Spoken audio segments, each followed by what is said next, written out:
Assalamualaikum warahmatullahi wabarakatuh. Alhamdulillahirabbil alamin wassalatu wassalamu ala Rasulillah wa ala alihi wa sahbihi ajma'in. Alhamdulillah, bersyukur kepada Allah Subhanahu wa taala pagi ini. Alhamdulillah kita dapat bersama-sama dalam sesi sekali lagi sesi tadabbur harian insya-Allah. Moga-moga Allah Subhanahu wa taala akan memberikan keberkatan kepada majlis kita pada pagi ini dan seterusnya akan memberikan keampunan kepada kita semua, dan juga akan memberikan Al-Quran ini, memberi kurniaan kepada kita dengan Al-Quran ini akan menjadi panduan hidup kita insya-Allah, sehinggalah kita bertemu dengan Allah Subhanahu wa taala. Hari ini insya-Allah kita akan bersama-sama di muka surat yang ke-56 insya-Allah, muka surat 56 daripada Mashaf, dan bacaan kita pada hari ini adalah daripada surah Al-Imran, iaitu ayat 46 sehingga ayat 52. Ayat 46 sehingga ayat 52 daripada surah Al-Imran. Hari ini 29 hari bulan Syawal tahun 1442 Hijriah, bersamaan dengan 11 hari bulan Jun. 11 hari bulan Jun tahun 2021. InsyaAllah hari ini adalah hari Jumaat. Moga-moga dengan hari Jumaat juga ini, moga-moga Allah Subhanahu Wa Taala akan memberkati hidup kita insya-Allah. Saya akan bacakan sedikit insya-Allah. Moga-moga kita mendapat keberkatan daripada majlis sesi kita pada pagi ini. A'udzubillahi minasyaitonirrajim. Bismillahirrahmanirrahim. Wa yukallimun nasa fil mahdi wa kahla wa minas salihin. Qalat rabbi anna yakunu li waladun wa lam yamsasni bashar. Qala kadzalik Allahu yakhluqu ma yasha idza qada amran fa innama yaqulu lahu kun fayakun.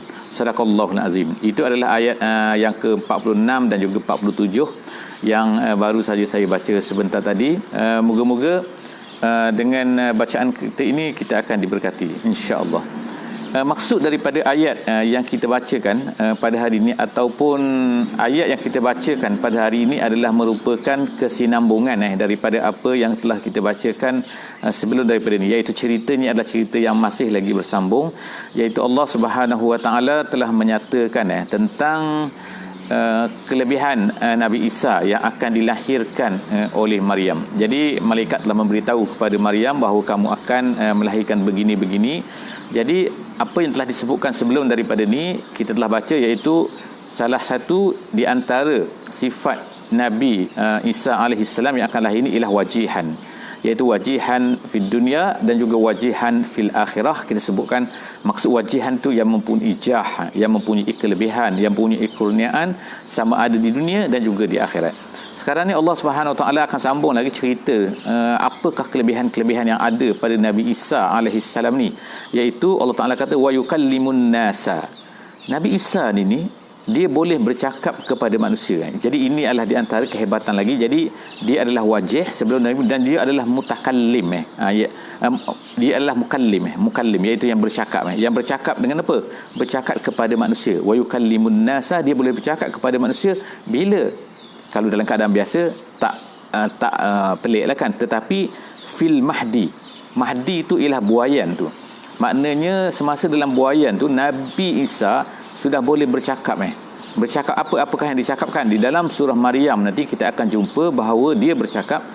Dia kata inni abdullah. Dia kata, dicakap apabila orang tuduh Maryam ni kan pelik kan, sebab apa kan, dapat anak tiba-tiba begini kan, dapat anak tapi tak kahwin, tak pernah disentuh oleh lelaki dan sebagainya. Kata dia dapat anak ni pelik kan. Jadi orang tuduh macam-macam lah, orang kata dia macam ni. Jadi tiba-tiba Nabi Isa yang dalam buaian pada masa itu tu bercakap. Dia kata apa? Inni Abdullah ataniyal kitab wa ja'alani nabiyyan wa ja'alani mubarakan aina ma kuntu, dan seterusnya lah dalam surah Maryam kita boleh baca, iaitu dia berkata aku ni adalah Abdullah, aku ni hamba Allah, aku ni adalah akan diberikan kitab oleh Allah Subhanahu Wa Taala, aku ni akan dijadikan nabi, dan aku ini akan menjadi mubarak. Mubarak maknanya ialah diberkati, aina ma kuntu, di mana saja aku berada. Jadi itulah kelebihan yang Allah Taala berikan kepada Nabi Isa alaihi salam. Jadi Allah Subhanahu Wa Taala kata itu Mahdi, itu yang dicakapkan semasa di dalam Mahdi, semasa di dalam buaian tu. Kemudian begitu juga wakahla, Semasa dia tua, masa dia dah kahla ni ialah ertinya iaitu orang yang berumur lebih kurang 40 tahun, iaitu apabila dia kata seseorang tu dalam bahasa Arabnya ialah seorang yang telah sempurna syababnya, telah sempurna sebagai seorang lelaki, sebagai seorang manusia, iaitu biasanya umur dia lebih kurang 40 tahun, maka dia boleh bercakap lagi. Dia boleh bercakap, memanglah boleh bercakap, tapi maksudnya ialah dia memberitahu kepada manusia tu benda yang sama, apa yang diceritakan semasa dia tu dalam buaian sama dengan apa yang diceritakan semasa dia tu sudah dewasa. Jadi wa minas solihin, dan yang ketiganya dia adalah minas solihin dalam ayat ni. Jadi 3 perkara lah kan, dia boleh bercakap masa buaian, dia boleh bercakap semasa dia bercakap dan memberitahu tentang Islam ni semasa dia dewasa, dan juga dia ni wa minas solihin, seorang yang soleh. Soleh ni adalah merupakan salah satu sifat yang mana dipuji oleh Allah Subhanahu Wa Taala. Dan kita tengokkan Nabi Sulaiman pun dia ni minta kepada Allah Subhanahu Wa Taala supaya dijadikan sebagai orang soleh. Kalau ada masalah suara betul beritahu saya insya-Allah kan. Jadi seterusnya qalat, itu adalah perkara-perkara yang diberitahu oleh malaikat kepada Maryam. Jadi selepas daripada tu terkejutlah Maryam kan. Bila Maryam ni terkejut, apa dia kata? Qalat rabbi anna yakunu li walad. Dia terkejut dan dia tanyakan bagaimana aku akan dapat. Jadi annas itu rabbi, wahai Tuhan. Jadi nampak tak mana walaupun malaikat yang beritahu tetapi dia akan bertanya kepada Allah. Mana kuatnya hubungannya dengan Allah Subhanahu Wa Taala. Dia kata anna tu kaifa, bagaimana. Dia bukan tanya Allah Taala mampu tak mampu, tak, tapi dia bertanya sekarang ni bagaimana Allah Taala, bagaimana aku nak dapat anak. Dia kata anna yakunu li walad, bagaimana aku nak dapat anak, walam yamsasni bashar, sedangkan aku ni tidak pernah disentuh oleh lelaki. Apa maksud sentuh sini? Jadi ada yang kata kat sini ialah maksudnya ialah kinayah. Bukan dia adalah majaz, bukan hakikat. Bukan hakikat. Kalau hakikat tu sentuh betul, tapi kalau sentuh betul maknanya mungkin ada lelaki dah sentuh kan, takkan tak sentuh langsung kan. Contohlah kata kan, iaitu saudara mara dia kan, mahram dia kan mungkin sentuh dia. Tapi ini ada mengatakan maksud sini tidak sentuh tu ialah sentuh dari segi majaz. Maksud majaz ni apa? Sentuh dari segi buat hubungan di antara lelaki dan perempuan, sama ada dengan berkahwin ke, sama ada dengan buat yang tak elok ke, tak pernah maknanya kan. Maryam ni tak pernah macam tu. Jadi Allah Subhanahu Taala sebut ni walam yamsasni bashar. Allah Taala meriwayatkan kata Maryam ni, aku tak pernah disentuh pun oleh manusia. Manusia tak pernah sentuh. Qala kazalik. Jadi Allah Subhanahu Taala kata kazalik. Kazalik tu ertinya apa? Ertinya ialah ada satu pendapat kata kazalik ni ialah mana al-amru kazalik. Jadi dia berhenti ke situ. Ada qiraatnya dia wakaf situ. Wakaf tu makna stop situ kazalik gitu. Ada yang satu qiraat lain dia dibaca terus kan. Qala kazalikillahu yakhluqu ma yasha. Begitulah Allah Taala menciptakan ma yasha, apa yang dikehendaki. Jadi Allah Taala beritahu kepada Maryam di sini, Allah Taala nak dia boleh buat Jadi di dalam ayat ni dia gunakan perkataan yakhluqu.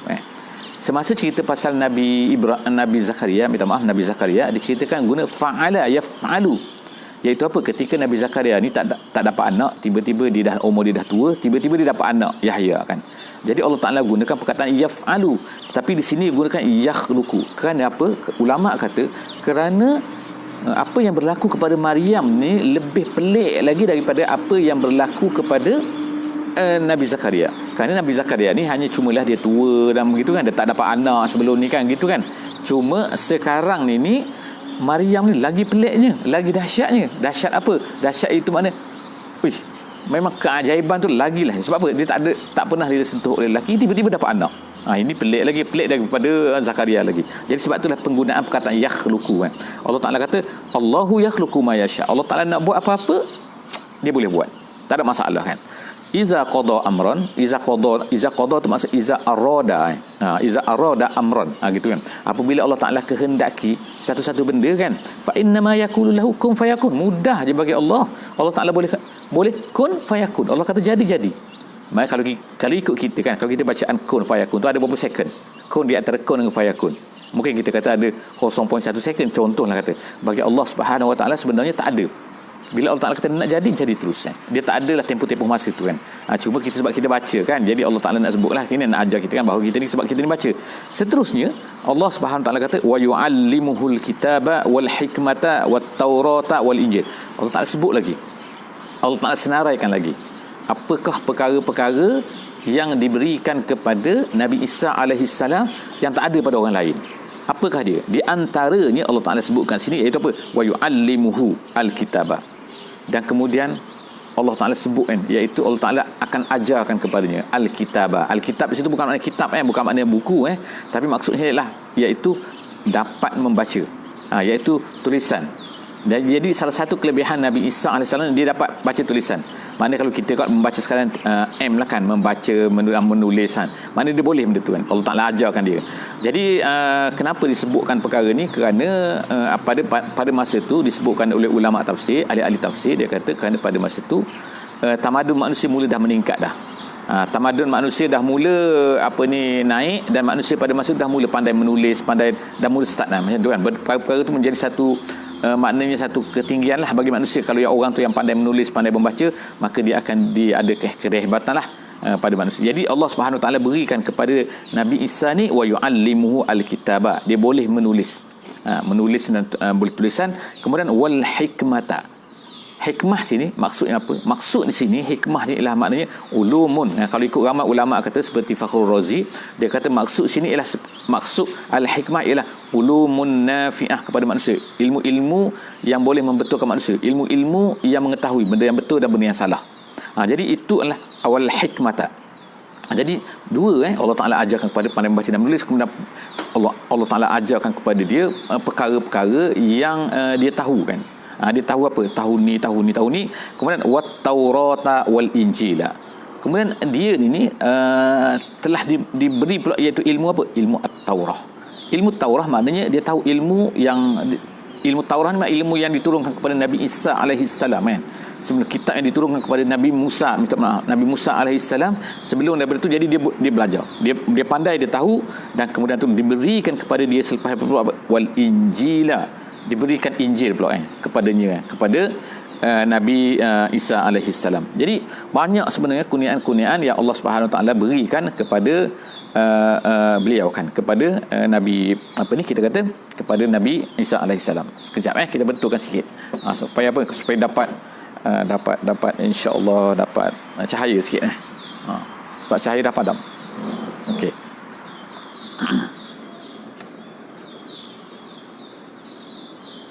Okey, insya-Allah. Seterusnya kita akan tengok kan. Minta maaf kita pusing-pusing sikit, insya-Allah. Gelap insya-Allah. Seterusnya ialah kita akan tengok kan ayat yang ke-49, insya-Allah 49, iaitu Allah Subhanahu Taala sebut selepas daripada itu lagi kelebihan Nabi Isa alaihissalam. Apa dia kelebihan Nabi Isa ni? Iaitu lagi Allah SWT sebut wa rasulan ila bani Israel. Dan kemudian Allah Ta'ala jadikan dia ni sebagai rasul kepada Bani Israel. Rasul kepada Bani Israel maknanya dia diutuskan kepada Bani Israel. Tapi bukanlah bermaksud mana untuk ajaran dia tu pada masa tu bukan untuk Bani Israel sahaja. Sebab ulama tafsir sebut, dia kata juga adalah kepada orang Rom pada masa tu kan. Orang Rom ni kalau ikutnya bukan Bani Israel, tetapi mereka ni memerintah pada masa tu kan. Memerintah apa? Memerintah tempat tu, memerintah kawasan Palestin pada masa tu kan. Jadi ajaran Nabi Isa alaihissalam ni adalah juga untuk Bani Israel, dan yang keduanya juga adalah untuk orang-orang Rom dan juga orang-orang lain. Tetapi kenapa disebutkan Bani Israel sini? Kerana dia dilahirkan daripada kalangan Bani Israel, dan sepatutnya Bani Israel itulah sepatutnya menerima apa yang telah diajarkan oleh Nabi Isa alaihissalam. Tapi perkara yang berlaku adalah tidak itu kan. Dialah orang Bani Israel inilah yang banyak pula menggunakan, selepas itu menggunakan tentera-tentera Rom ni, orang Rom ni untuk menyeksa Nabi Isa alaihissalam, menolak Nabi Isa alaihissalam. Jadi seterusnya kita tengok kan, dia tu adalah rasul kepada Bani Israel, dan kemudian dia kata apa? Dia kata apa kepada Bani Israel? Dia kata anni qad ji'tukum bi ayatin mir rabbikum. Aku ni bawa kepada kamu dengan satu ayat dengan satu ayat maknanya dengan alamat, tanda yang menunjukkan kepada benarnya apa yang aku kata ni. Itu ayat mir rabbikum, daripada Tuhan, bukan daripada aku. Jadi Allah Ta'ala sebut sini kan bahawa semua benda tu adalah bukan datang daripada dia sendiri. Sebab itulah ini adalah ayat yang nak meneguhkan lagi bahawa sebenarnya Nabi Isa AS ni bukan Tuhan. Tidak sebagaimana kata-kata orang Kristian pada hari ini kan. Itu antara kan. Lepas ni kita akan tengok lagi bahawa banyak dicakap apa-apa kata-kata Nabi Isa AS ni bahawa sebenarnya dia ni bukan Tuhan sebenarnya kan. Tapi dia ni adalah hanyalah seorang rasul. Jadi dia kata mir rabbikum, daripada Tuhan kamu, bukan daripada aku. Anni, dia kata akhluqu lakum. Ini di antara tanda-tanda Allah Taala sebutkan sini ada 5 perkara kan.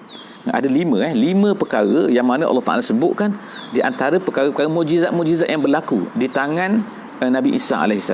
Dan kesemua perkara ini adalah berkaitan dengan, kalau kita katakan berkaitan dengan perubatan.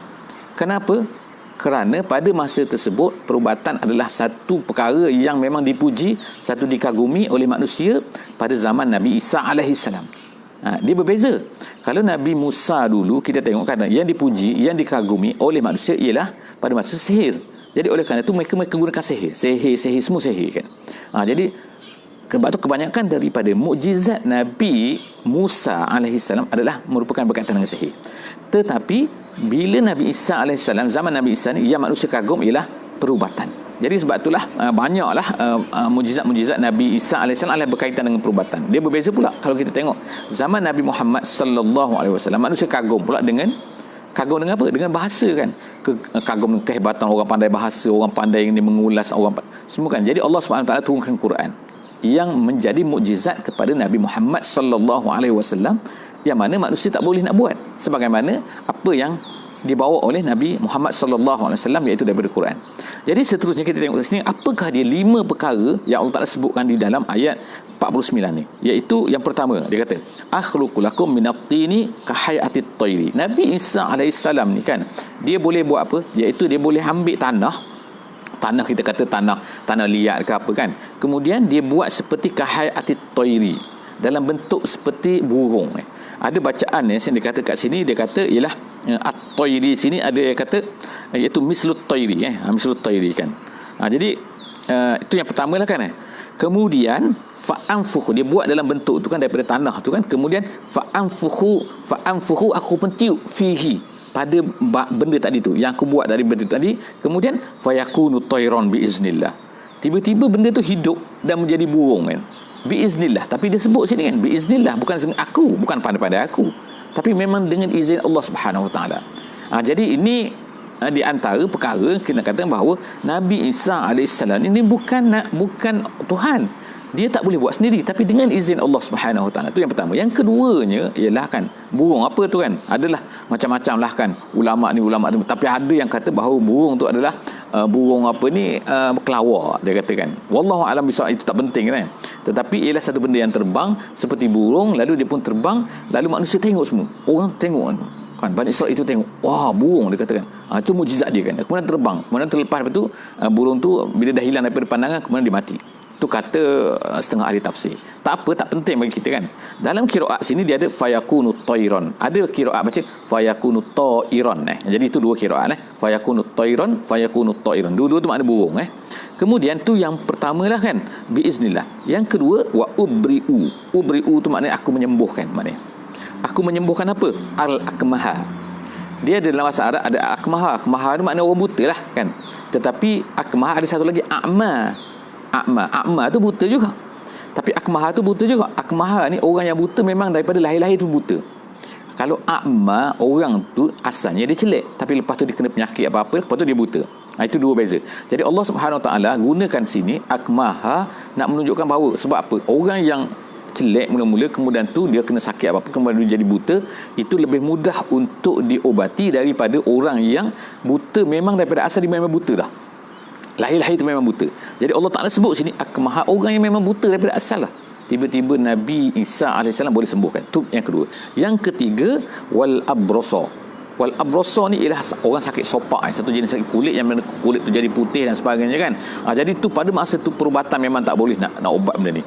Tak boleh, memanglah nak ubat orang buta. Macam mana kan tak sekarang mungkin wallah alam, saya tak tahu, itu tanya orang perubatan lah kan. Kemudian orang sakit sopak pun tak boleh juga. Jadi kemudian Itu yang ketiga kan. Jadi tapi Nabi Isa boleh kan dengan doa kepada Allah, disebutkan dalam apa nak tafsir kata dia berdoa dan sembuh. Kemudian yang ketiga wa uhyil mauta. Bahkan ada yang kata pada masa itu kan dia dapat menyembuhkan ribu orang, bukan sedikit kan, bahkan ribuan manusia yang dapat diobati oleh Nabi Isa alaihissalam ni kata. Tapi manusia, orang tetap juga tidak mahu beriman kan, Bani Israel ni. Wa uhyil mauta. Yang mereka minta lagi wa uhyil mauta. Boleh kau hidupkan orang mati? Boleh, tengok wa uhyil mauta. Dia menghidupkan pula tu. Mukjizat dia kan, mukjizat dia yang keempat menghidupkan yang mati biiznillah. Disebut lagi kan, takut orang kata dia ni Tuhan, dia boleh hidupkan, betul kan. Jadi adalah beberapa orang yang boleh dihidupkan, disebutkanlah dalam ulama-ulama tafsir, kita tak pergi detail kan. Ada yang kata sampai Nuh pun ada juga dihidupkan situ. Wallahu alam bisawab. Kita tak penting lah, kita tak ceritakan benda-benda tu kan, tapi mukjizat dia ialah dia boleh menghidupkan orang yang mati. Kemudian seterusnya apa yang ada lagi kan, mereka datang lagi, mereka tak percaya lagi kepada Nabi Isa alaihissalam. Mereka kata lagi, ya Isa, kau boleh menghidupkan yang mati, tapi kau tahu tak apa yang ada, kami nak makan apa esok, ada dalam rumah kami, kamu tahu tak? Dia tanya lagi. Jadi Nabi Isa pun beritahu kepada dia. Apa Nabi Isa beritahu dia? Iaitu wa unabbiukum bima ta'kuluna wa ma tadakhiruna fi buyutikum. Dia boleh beritahu kalau ikutnya benda ni adalah benda gaib belakang, benda yang orang tak tahu kan. Kamu makan apa? Maknanya apa yang berlaku, apa yang kamu nak makan nanti ke, kamu balik makan apa ke, apa yang kamu simpan dalam rumah kamu ke, manalah kita tahu kan tak jadi kalau kita tengok orang sekarang ni kan banyak kan menggunakan silap mata kan, kadang-kadang kita tengok kan dalam TV mana kau silap mata, dia boleh kadang-kadang gini nak buat burung. Itu biasalah kita tengok kan mana kan, betul kan, burung keluar daripada topi, keluar burung daripada poket, keluar daripada ni banyak burung dan sebagainya kan. Nampak tak kan, mana benda-benda itulah disebutkan. Jadi benda tu menjadi kepelikat pada zaman Nabi Isa alaihissalam kan. Tapi yang ahli silap mata sekarang ni itu silap mata saja. Burung tu dah ada dah kan. Kalau boleh buat burung sendiri, buatlah di rumah ramai-ramai kan, banyak-banyak burung tu kan, kemudian jual lah burung tu kan. Dan kalau pandai sangat, tahu kan burung dah ada, cuma dia pandai menyilap mata kan. Tapi yang Nabi Isa alaihissalam memang betul-betul kan, burung tu memang daripada ni, kemudian boleh hidup kan. Kemudian itulah 5 perkara kan. Dia boleh beritahu ma tadakhiruna, apa yang kamu simpan di dalam rumah kamu. Of course lah pada masa itu tak ada lagi peti sejuk kan. Kemudian inna fi zalika laayah lakum in kuntum mu'minin. Semua tu Nabi Isa kata itu semua adalah menjadi tanda kepada kamu in kuntum mu'minin, kalau kamu semua tu percaya. Kemudian seterusnya Allah Subhanahu Wa Taala katakan lagi apa? Wa musaddiqan. Ni cerita pasal Nabi Isa lagi kan. Maknanya banyak cerita pasal Nabi Isa kan. Nabi Isa. Sebab apa kan? Memang kita tengokkan sekarang ni, rupanya memang betul kan. Ayat-ayat ni kan semua kan sangat penting untuk kita tahu. Sebab apa kan? Kita sekarang berdepan dengan orang yang paling ramai atas dunia ni lah orang Kristian kan.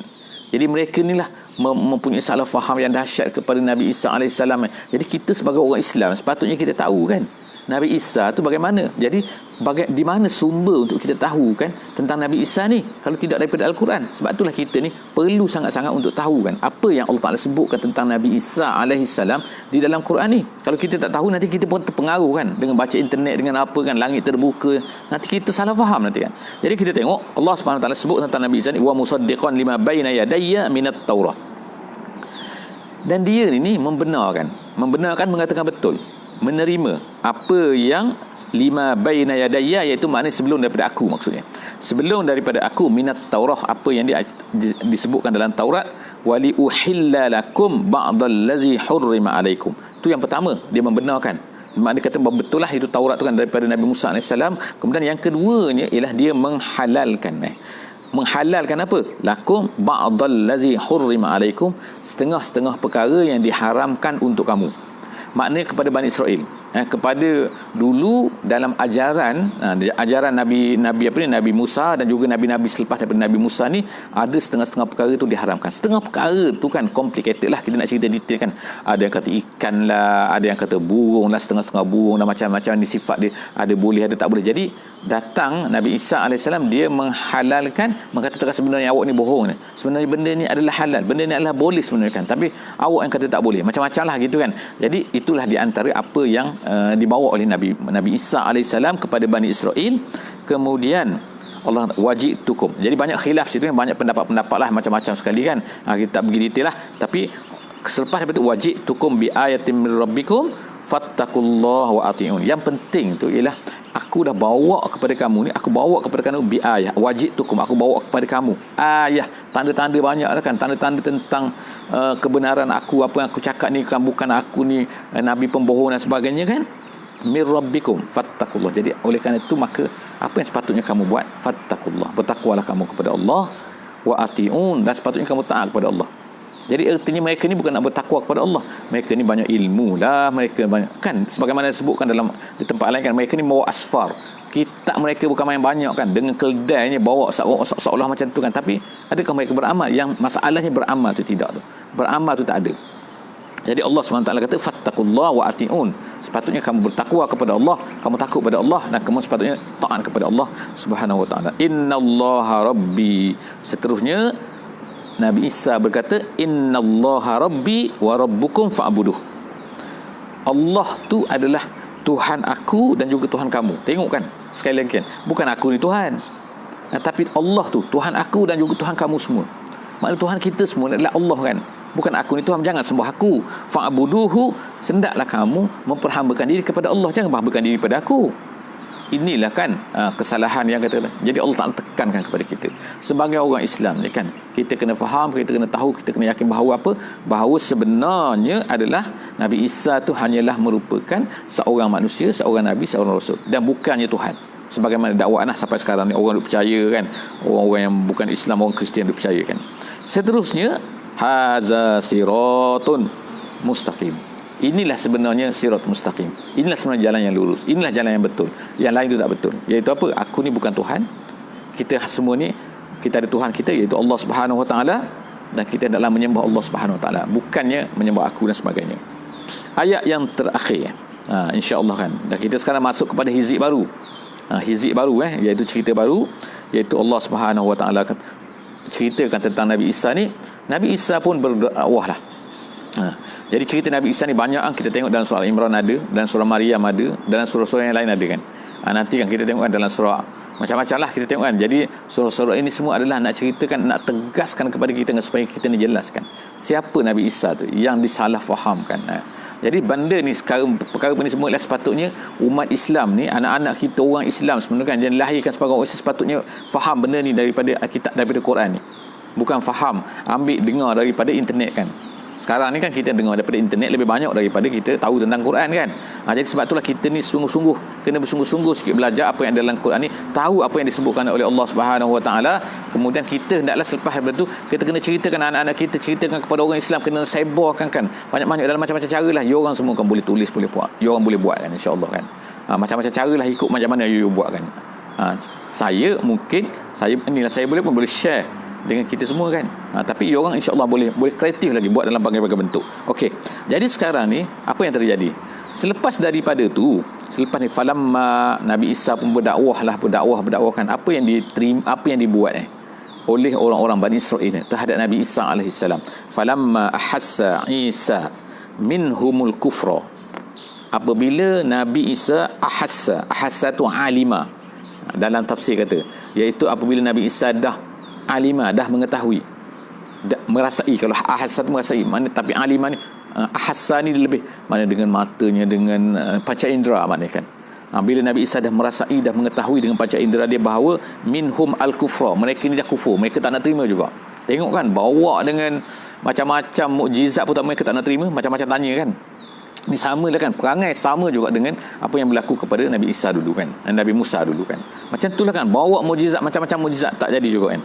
Jadi apabila mereka ni bukan sekadar nak kufur, bukan sekadar tak nak terima Nabi Isa AS, bahkan mereka plan untuk bunuh Nabi Isa AS. Jadi apa kata mereka kan, dah start nak bunuh kan, start dah plan-plan mereka tu kan. Qala man ansari, maka berkatalah Nabi Isa AS, man ansari, siapa yang nak jadi ansari? Ansari itu maksudnya ialah awani, iaitu orang-orang yang akan menolongku. Awan ni apa? Zahiban ilallahi li ansura dinahu, iaitu kalau ikut full kata terjemah, kata tafsiran ialah siapa yang nak menjadi penolong-penolongku untuk pergi kepada Allah dalam usaha aku untuk berdakwah ke jalan Allah Subhanahu Wa Taala. Maknanya dia tak stop. Nabi Isa ni tak stop kan, walaupun dia nak dibunuh kan, tak, dia akan teruskan kerja. Tapi cuma dia tanyalah siapa yang nak bersama dengan aku, siapa yang sanggup dengan aku. Dan sekarang ni berlaku kan gini. Jadi adalah 12 orang Jadi dalam ajaran Kristian, dalam Bible pun ada sebut kata 12 orang dan sebagainya kan.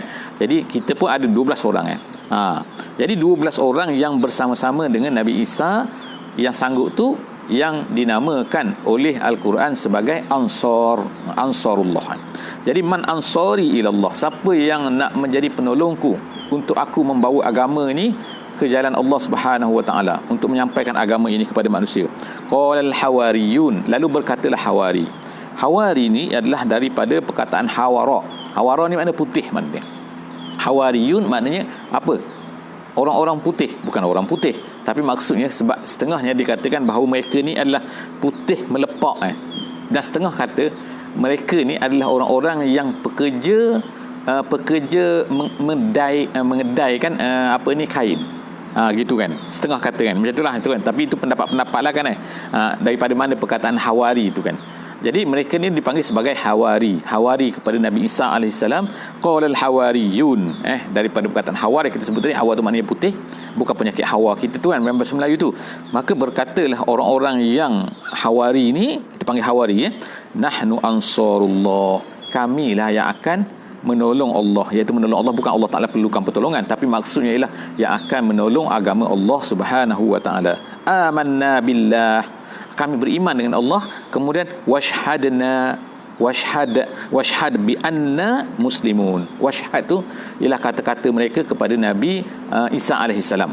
Jadi mereka kata kepada Nabi Isa, wahai Nabi Isa, ishhad, dikatakan saksikanlah wahai Tuan, dia kata wahai Nabi Isa, bahawa kami ini adalah muslimun, iaitu menyerah diri kepada Allah Subhanahu wa taala. Jadi kita tengokkan perkataan muslimun Allah Taala gunakan kat sini kan, menunjukkan apa? Bahawa sebenarnya kita katakan bahawa semua agama adalah muslimun. Semua agama yang mengikut ajaran Allah Subhanahu wa taala adalah muslimun. Tapi bila mereka sesat, maka startlah mereka jadi Kristian, mereka startlah jadi Yahudi, dan mereka startlah jadi macam-macam kan. Setakat itulah saja insya-Allah sesi kita pada hari ini. Wallahu a'lam bissawab. Aqulu qouli hadza wa astaghfirullahal azim li wa lakum. Wassalamu alaikum warahmatullahi wabarakatuh.